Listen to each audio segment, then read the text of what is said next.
तो आइए दोस्तों, आज के इस वीडियो में आपका भाई बताने वाला है, वो बताने वाला है भैया प्रमेय 6.2। ठीक है, प्रमेय को बोलते हैं भैया थ्योरम। ठीक है, थ्योरम 6.2 को बताने वाला है। तो सर 6.2 ही क्यों, है ना। तो देखिए भैया, हमारे एक अभिन्न सब्सक्राइबर, ठीक है, जिनका नाम है सुषमा कुमारी, उन्होंने कमेंट किया था कि भैया हमको प्रमेय 6.2 बता दीजिए, है ना। तो कमेंट किया तो बताना जरूरी है ना। तो चलिए भैया इस कथन को, ठीक है, पढ़ते हैं और किस प्रकार सिद्ध करते हैं वो भी बताने वाला हूँ। ठीक है, जो भी बताऊंगा ना सीधा आपके दिमाग में ठोका जाएगा। ठीक है, तो चलिए भैया वीडियो को आगे बढ़ाते हैं, है ना। तो देखिए, इसको बोलते हैं थेल्स प्रमेय का विलोम। ठीक है, आपको एग्जाम में किस प्रकार पूछेगा, देखिए आपको पूछेगा कि भैया थेल्स प्रमेय का विलोम लिखिए और सिद्ध कीजिए। ठीक है, इस प्रकार भी पूछ सकता है, या फिर आपको इस प्रकार का कथन लिख के दे दिया हो और तब कहे कि भैया इसको सिद्ध कीजिए। ठीक है, तो आप नहीं बना सकते, बिल्कुल बना सकते हैं भैया। ठीक है, आज के इस वीडियो को देखने के बाद ना आपको पूरे बारीकी से समझ में भी आ जाएगा। ठीक है, अगर नहीं आया ना तो वीडियो को सीधा डिसलाइक मार देना। ठीक है, और कमेंट सेक्शन में बता देना कि भैया आपका वीडियो ना समझ में नहीं आया। ठीक है, तो चलिए भैया समय को बर्बाद न करते हुए वार्तालाप को आगे बढ़ाते हैं। ठीक है, तो देखिए हम कथन को पढ़ते हैं। ठीक है, कथन को बोलते हैं भैया इंग्लिश में स्टेटमेंट। ठीक है, तो चलिए भैया कथन को पढ़ लेते हैं। ठीक है, तो देखिए क्या कहता है, यदि कोई एक रेखा, ठीक है, किसी त्रिभुज की, है ना, किसी त्रिभुज की बात बोल रहा है, यानी कि मानना पड़ेगा। ठीक है, किसी त्रिभुज की दो भुजाओं को एक ही अनुपात में विभाजित करे तो के बाद जो आता है उसको हमको सिद्ध करना पड़ता है। ठीक है, तो देखिए क्या कहता है, वह त्रिभुज की तीसरी भुजा के समांतर होती है। ठीक है, या फिर थेल्स प्रमेय को विलोम को सिद्ध कीजिए लिखा रहेगा, है ना। तो आप फिर से पढ़ लेते हैं। ठीक है, ताकि आपको बारीकी से समझ में आए और अच्छी तरीके से बना लें, है ना, और 5 नंबर प्राप्त भी कर लें। ये आपको अगर एग्जाम में पूछेगा ना, सीधा आपको 5 नंबर का पूछेगा। ठीक है, अगर 5 नंबर का नहीं आया ना तो वीडियो को डिसलाइक मार देना भैया। ठीक है, तो चलिए मैं फिर से पढ़ देता हूँ। ठीक है, कहता है यदि कोई एक रेखा, ठीक है, किसी त्रिभुज की, तो पहले बना लेते हैं एक त्रिभुज, है ना। तो इधर लिखेंगे भैया सबसे पहले हल। ओके, हल या फिर सॉल्यूशन या फिर सोल्व, है ना। तो चलिए एक त्रिभुज बना लेते हैं। ठीक है, लो ना भैया एक त्रिभुज बना लिए। ठीक है, कोई दिक्कत है नहीं होगा भैया। नाम दे देते हैं ए बी और सी। ओके, नाम दे दिए ए बी सी, है ना। तो देखिए यदि कोई एक रेखा, ठीक है, किसी त्रिभुज की दो भुजाओं को, मान लेते हैं ये दो भुजा है, ठीक है, ए बी और ए सी, ठीक है, दो भुजाएं एक को एक ही अनुपात में विभाजित करे, तो क्या हो रहा है, यदि कोई एक रेखा, मान लेते हैं एक रेखा खींच देते हैं, है ना। तो चलिए यहाँ पर खींच देते हैं। ओके, नाम दे देते हैं डी ई। ठीक, A B C D E नाम दे दिए। ओके, तो क्या कहता है, यदि कोई एक रेखा किसी त्रिभुज के, बोले तो इस त्रिभुज के, है ना, दो भुजाओं को, बोले तो ए बी और ए सी को, ठीक है, एक ही अनुपात में विभाजित करे, बोले तो एक ही अनुपात, बोले तो ए डी बटा डी बी बराबर होगा ए ई बटा ई सी, है ना। ठीक है, ए डी बटा डी बी हो जाएगा, ए ई बटा ई सी हो जाएगा, है ना। तो आगे क्या कहता, तो वह त्रिभुज की तीसरी भुजा, वह मतलब इस रेखा की बात हो रहा है। ठीक है, वह यह रेखा त्रिभुज की तीसरी भुजा, बोले ये वाला है, और ए बी और ए सी तो हम ले चुके हैं, तो तीसरा भुजा क्या हो जाएगा भैया, बी सी, है ना। तो तीसरी भुजा के समांतर होती है। बोलने का मतलब ये है कि डी ई समांतर, समांतर बोल रहा है ना, तीसरी भुजा के समांतर होती है। तीसरी भुजा क्या है, बी सी है, बी सी लिख देंगे, है ना।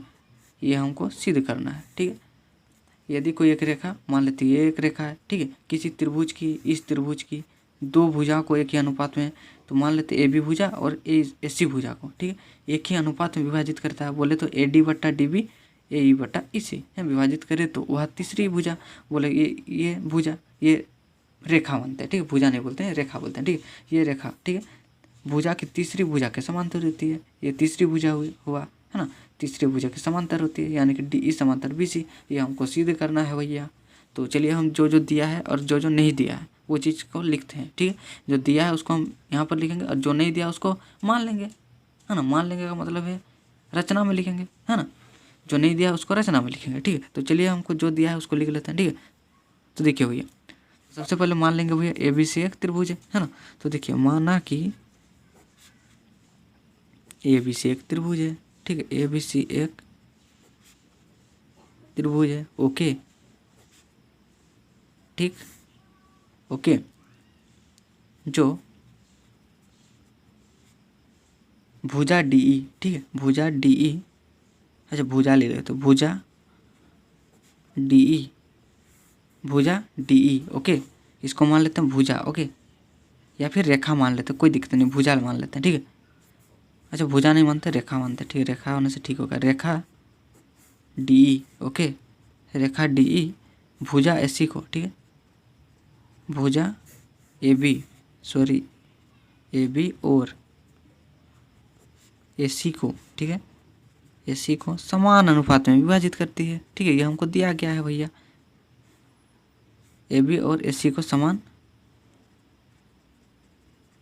अनुपात में दिया गया है, ओके। कहने का मतलब ये है कि भैया अर्थात लिखते हैं, ओके, समान अनुपात में विभाजित करता है तो हम लिख सकते हैं AD/DB, है ना, AD/DB बराबर होगा AE/EC, है ना, AE/EC। इसको मान लेते हैं समीकरण 1, ओके। अब देखिए, अब हमको जो सिद्ध करना है ना उसको लिख लेते हैं, ठीक है। सिद्ध करना है भैया, क्या सिद्ध करना है भैया, DE समांतर BC, है ना, DE समांतर BC भैया, तो लिख दिए। अब लिखेंगे रचना, ठीक है। रचना का मतलब होता है छेड़छाड़ करना, ठीक है। तो देखिए रचना में हम क्या करेंगे ना,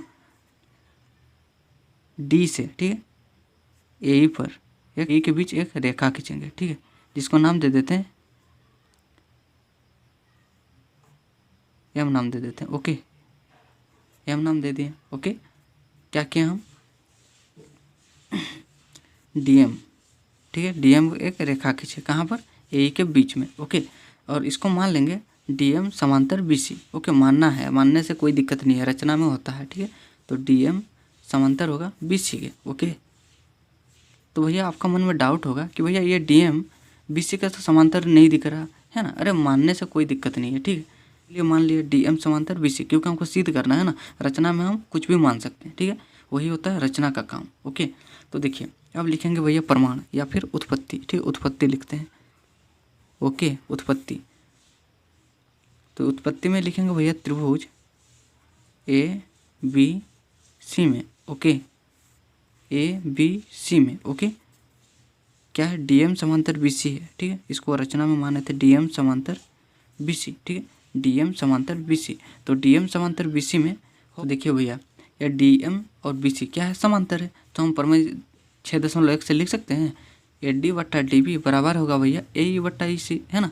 तो लिख लेते हैं भैया, DM समांतर BC है, DM समांतर BC है, तो इसको हम लिख सकते हैं भैया AD/DB, ओके, DB बराबर होगा AM, ओके, AM/MC, है ना, MC।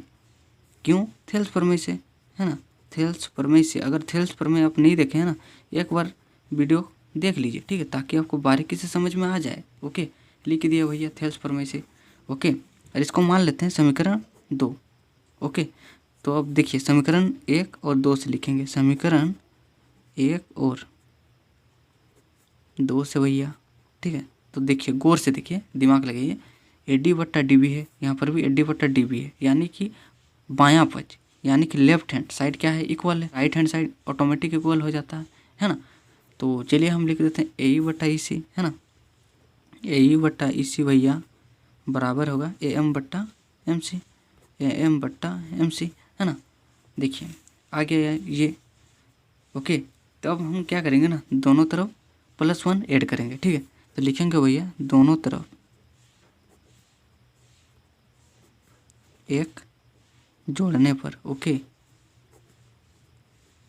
एक जोड़ने पर कोई दिक्कत नहीं है, क्योंकि एक और एक प्लस करेंगे तो दोनों तरफ कट जाएगा, है ना, या फिर घटाइए या फिर जोड़िए, कोई दिक्कत नहीं है, ठीक है। तो चलिए भैया इसको हम जोड़ देते हैं, ठीक है, दोनों तरफ AE/EC +1 बराबर होगा AM/MC +1, ओके।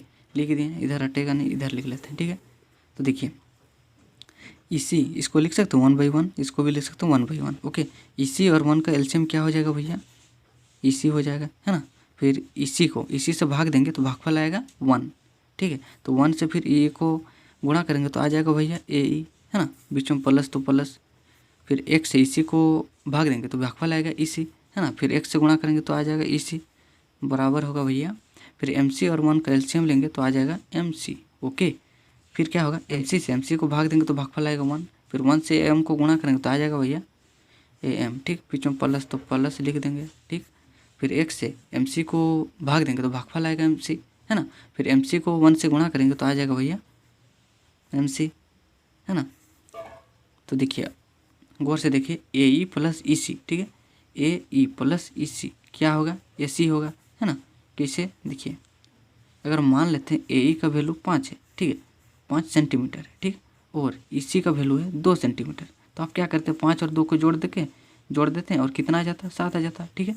तो इसी प्रकार ए ई और ई सी को जोड़ेंगे ना टोटल आ जाएगा ए सी, ठीक है। तो इसी प्रकार हम लिखे हैं ए सी, ठीक है, बराबर होगा ए एम, देखिए A M plus M C तो आ जाएगा टोटल ए सी, है ना, ए सी बट्टा एम सी। तो देखिए ए सी ने ए सी को काटा, ठीक, तो बराबर हो जाएगा ई सी बट्टा एम सी।